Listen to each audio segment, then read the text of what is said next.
बोलो छठी मैया की जय।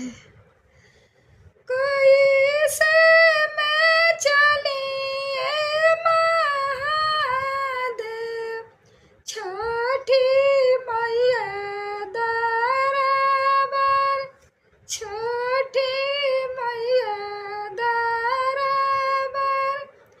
गोदिया में गणपत बाबू, लगी जाई है कार्तिक के ओस, लगी जाई है कार्तिक के ओस।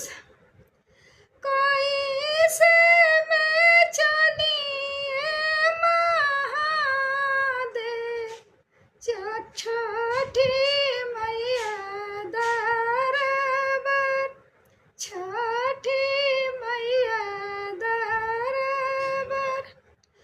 गोदिया में गणपत बाबू, लग जाई है कार्तिक के ओस, लगी जाई है कार्तिक के ओस। बोलो छठी मैया की जय।